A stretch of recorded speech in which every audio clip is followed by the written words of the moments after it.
I get it. I now know what the whole thing is about. Play tough and wanna hate this, I'll always show up. I don't ever slow up, no I don't take sh**. I got no love for the fakeness. If you wanna play tough and wanna hate this, I'll always show up and make a statement. I don't ever slow up. Yeehaw, cowboy! So today we're gonna go ride some motorcycles. So we're not actually going to America. Despite my attire today, we've gone for an American theme. We're going to Gloucester. But can you tell what brand of motorcycle we're going to be riding today? Probably would know this from the description. Yes, it's Harley Davidson. So I'm going to be riding a couple of Harley Davidson motorcycles at the HD Experience Tour.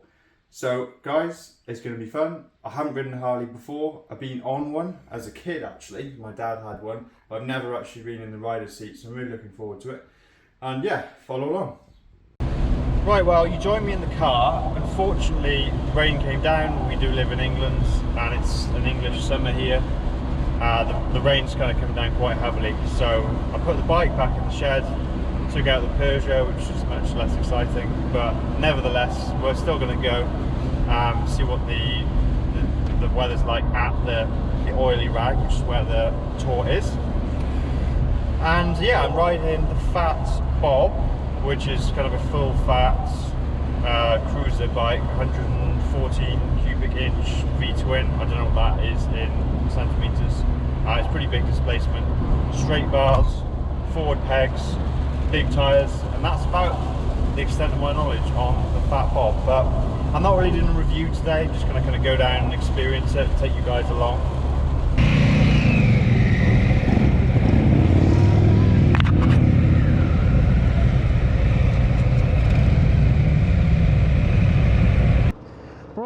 I'm out on the Harley Davidson Fat Bob, and what an amazing machine. I'm genuinely excited when I got on it, and I've only been in first and second gear so far, so take this with a pinch of salt. It's so powerful, like it just oozes power, if you know what I mean. This engine, you can just feel it's a huge displacement engine. I'm really enjoying it, and like these kind of slow speeds, like I'm doing 26 miles an hour, but this cruising it's just so comfortable and just enjoyable. Oh, hello. See, I can just feel how powerful this bike is. So I'm having a great time so far. The weather's kind of cleared up a little bit. Ooh, as I say that, I saw a few drops, but the sun's out. The roads are totally sodden, so there's going to be no sort of tomfoolery at all. I wouldn't do that on a test ride anyway, but yeah, it's great fun. So I'm on a grey fat, oh shit, we're going 30, yeah, grey Fat Bob. The bars are like a straight bar, and everything on this bike feels just strong and powerful.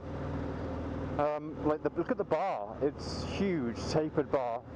I've got one dial up in the middle. Like my levers are about twice or even 2.5 times as thick as a standard lever. So it's really easy to get your hand around it. I am struggling a little bit with the very forward foot peg position. See coming around here? Yeah. Nope. Let's try the indicator, because I'm struggling with the indicator a little bit. Because it's like a push button, it's not a side-to-side switch. Now when I change gear, it's very clunky. It's just made to feel like the rest of the engine. You know, it's very sort of strong and big clunks of metal coming together as you sort of push it into gear, like an old vice. Oh, hello. I'm now starting to see the appeal of Harley Davidsons. Wow. I wish it wasn't wet, to be honest, because obviously I'm not going to do anything silly on this bike today. This road's a bit drier up here though.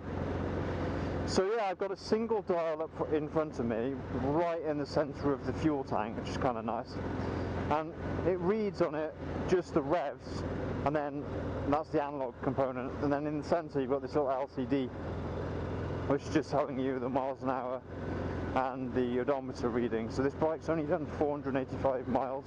I've also got a gear indicator, which obviously this engine produces a mountain of torque, so you're going to be able to pull off in probably whichever gear you want. But That's really cool. But yeah, useful to know what gear you're in. So far, I've only been in first and second. The mirrors, I stupidly didn't set up the mirrors for me before I got on the bike, so I'll just quickly... Oh, they seem like very rigid in place. I can kind of see the guy behind me, I'm sure that's okay. Look how chunky the forks are, and I don't know if they're adjustable or not, but the ride's pretty comfortable. One thing I like about the seat, actually, it's got a lot of lower back support about the seat, and I always imagined that riding Harley Davidson would be pretty uncomfortable, but that said, this is a lot more comfortable than I expected it to be, so quite impressed about that. I'm just going to avoid those manholes. Oh, here we go. So we're now in third, up until about 50 miles an hour.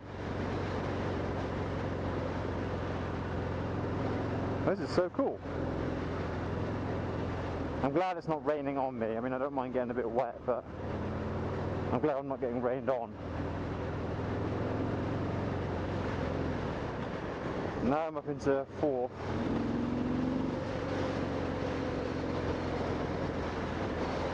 And the noise actually isn't that offensive. You can't really hear it when you're rumbling along. It's less than the wind noise. It's pretty pleasant. I'm going to go down into third, just so I can hear some more of the noise.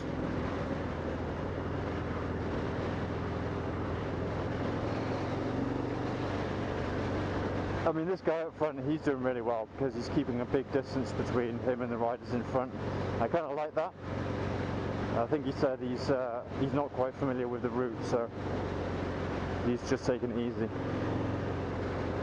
Now, the mirrors are pretty good on this bike. I quite like the aesthetics, and they don't vibrate at all, which is really nice. You know, that obviously sits in with the whole theme of being really strong and sturdy. The fuel filler cap is on the right hand side there. I'm getting flashbacks here doing my riding test, as I came out here to Gloucester to do my riding test, so following someone or somebody following me is very much burned in my memory of this area. I was a little bit worried the foot pegs would be really far forward, but they're not. They're a little bit over right angle. This bike is stupid. It's kind of everything I expected it to be and a little bit more. It's just loud and wild and just look at me. It's pretty epic actually. Look at this now. It's not even straining the engine. I'm only at 3,500 RPM. I love the fact that manufacturers do these open days. I know it is marketing purposes, builds awareness for the brand and that kind of thing, but you have so much fun on them, and you know, you just have to turn up and you get to ride a bike. It's really good. They're really nice as well. They obviously put people who are enjoyable to chat to on the stand, so you get to chat to them. I might, when I get back, go and ask them a little bit more about the bike itself, because I don't really have that much product knowledge on Harley Davidson. But I can say I've now ridden one. I've ridden the Fat Bob, and I'm going to ride the Nightster, so that's pretty cool. It's just so much fun. Well, better stick to the speed limit, 40 miles an hour. I'm getting no wind problem or buffeting because I haven't got a screen. Obviously I'm going for the pure cruiser look. Whoa, you can feel a little bit of vibration from the motor come out through the foot pegs and also into your seat, but I think that's all part of the experience. You know, it's very visceral, isn't it, owning a Harley Davidson? It's loud, it's vibey, it's strong, it's, you know, it's built like an ox.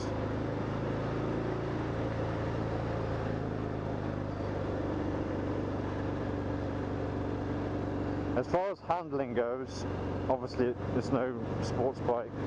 I think it's a cruiser, it's not going to handle altogether too well. I've got a huge fat front tyre on here as well, which is more for the aesthetics.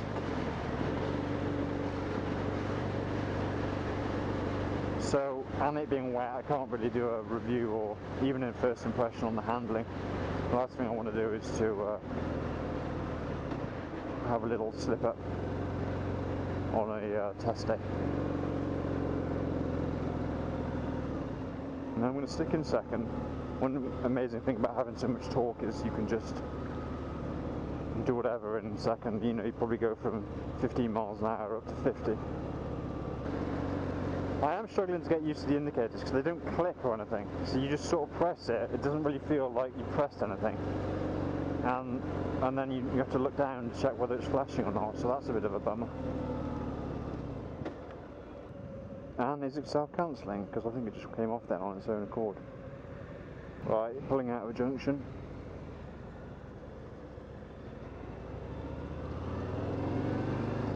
Did that okay. Turning circle was a little bit difficult to pull out. I almost went over the white lines because, you know, I wasn't quite sure how much input to put into the bars, so that was a little bit problematic.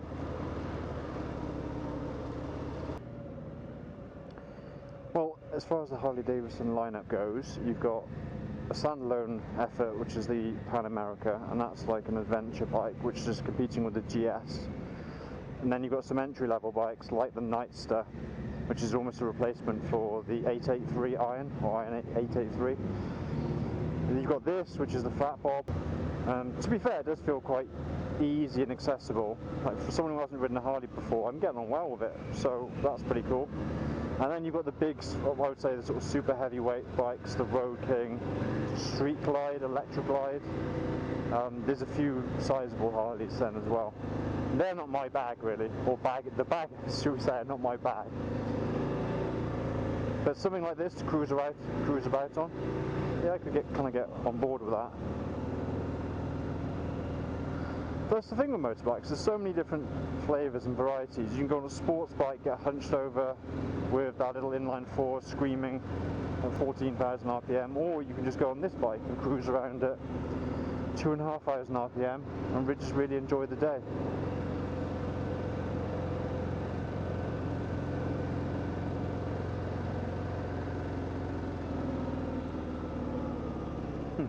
My bike is a very similar colour to this Mini, isn't it? Interesting how grey has become a thing now. I bet he floors it now he's got the opportunity.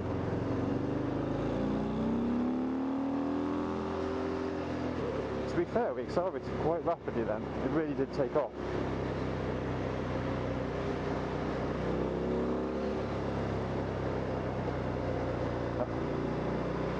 Now, gentle cornering. I'm not going to get my knee down or anything, but...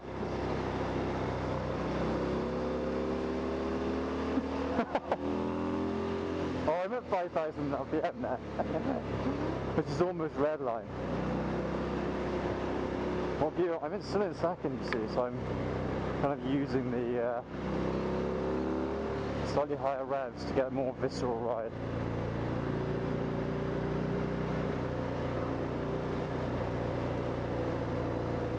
Let's go up a bit because I'm getting some vibration through the foot pegs.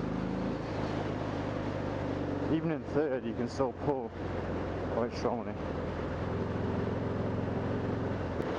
See what gears we've got.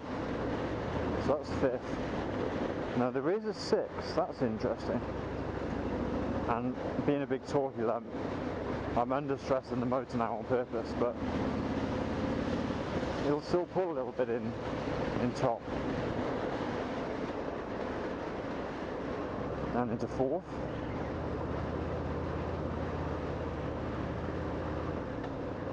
Third.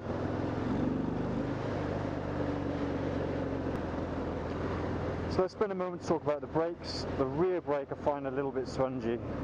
It's not really hauling the bike to a stop particularly quickly.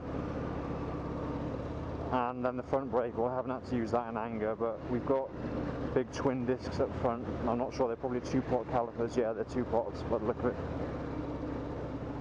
Yeah, it's got some bite, the front brake. Be happy with that if I owned this bike. On the Kawasaki demo day, you know, they did something a little bit fun. where we pulled out of a junction, all slowed down, and then on a long straight, they sort of gave us the unofficial green light to open them up a little bit. And I was on a ZX-10R, so I didn't even begin to open it up as fully as I could have. But it was a nice little sort of nod to let's have a little bit of fun on the bikes, so I enjoyed that. I'm not sure if they'll do that today, but being able to open it up a little bit on a test ride is really part of it. Ooh, dry road.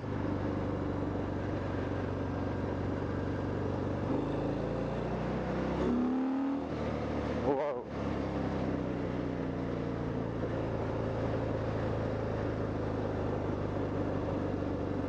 Man, this is so good. What am I in still? Second. Whenever you pull the clutch in, it removes the gear indicator, which is a little bit annoying. See? Yeah, just tested the rear brake there.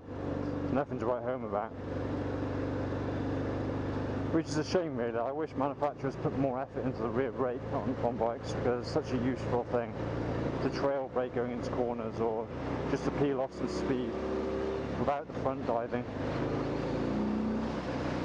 So 40 here, so I'm going to apply the rear brake. Yeah, okay, kind of working. One thing I love is how simple everything is. The controls here are very neat.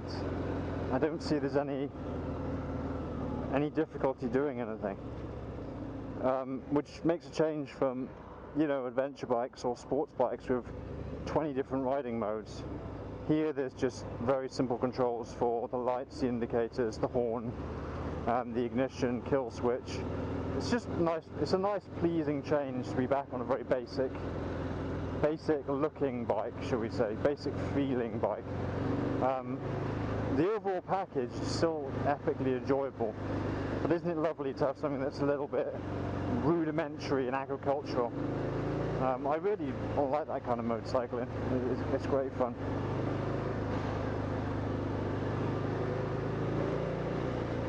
So we're 40 along here, so I'm doing the speed limit. And that's a wonderful thing about Harley. You can do the speed limit and still have a great deal of fun. You don't have to tear about everywhere. The good thing about kind of the cruiser community, as opposed to sort of sports bikes, seems to be more cooperative and less competitive. Obviously with sports bikes, everybody's got to be the best and the fastest and the highest brake horsepower. But when you want a cruiser,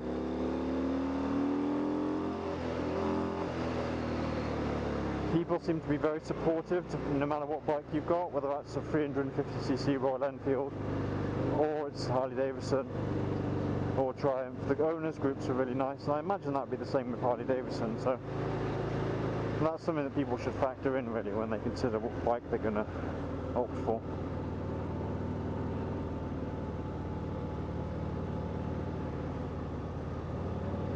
I will mention though, this engine's giving up a lot of heat. Like even through the heat shield I can feel there's some heat coming off this motor.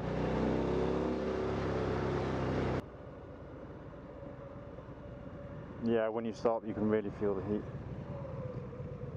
Epic. Look at this now. Oh, hit the relative limiter. That gave me a chance to actually open up the throttle a little bit and feel what the Harley Davidson is like in terms of speed and acceleration. And the rev limiter cut in quite quickly, so it's obviously geared towards torque.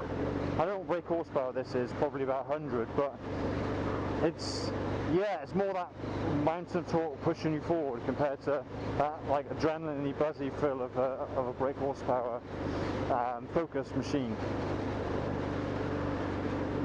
Oh, those guys are waiting for us, that's nice.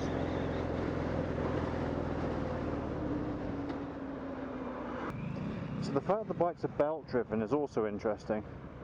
I mean, I don't know if there's a big deal of difference in maintenance between a belt driven and a chain driven bike.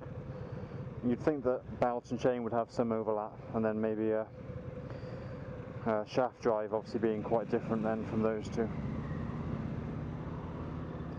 You get the hang of it now when you pull off. and you put your feet right out in front of you as opposed to down by its sides. Whoa, there's some serious heat coming off this engine though. It's a hot day as it is, and I can actually feel the heat coming through the seat. There's so much heat from the motor. The indicator on. We'll have to wait here. Right, go on, let's go.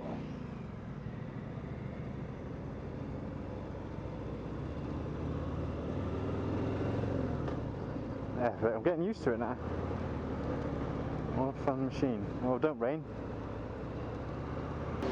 So in summary, the Fat Bob is not actually that intimidating to ride, particularly as I thought it would be. So big plus points for that. It's really accessible, so that's really cool. What do I think of Harley Davidson? Well, it's everything I expected them to be. Everyone there has been lovely, really nice and friendly. The bike itself is full of character. I mean, you can't deny that. You can see why people buy them year in, year out. It's got a little bit of performance. Let's see if we can catch up here. This is so much fun. Look at this. Oh man, this is great fun. I get it. I now know what the whole thing is about. Oh, look at this, man. So we only went up to 70 miles an hour then, but you're having so much fun doing it. What a blast.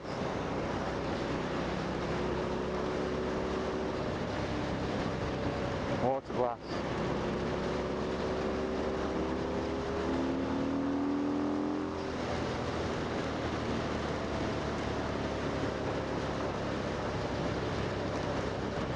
Yeah, so would I own a Harley Davidson Fat Bob? Probably not. I'm not sure how it would be like on long distances, and but it's kind of a one-use bike. It's big, it's heavy, it's loud. Not too loud though. Like I haven't got earplugs in today, and it's not hurting too much. So I probably wouldn't go for one of these myself. But that said, there's nothing to say. It's still not great fun. So no, I probably wouldn't own this bike myself. But as an introduction to Harley Davidson the brand, well, yeah, it's fantastic. I can see why people buy them in their droves.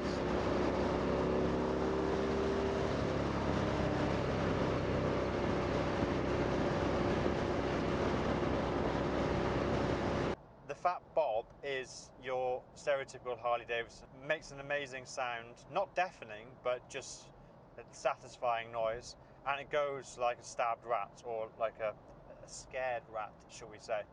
You open the throttle and it flies. So a mountain of torque. So that was pretty cool actually.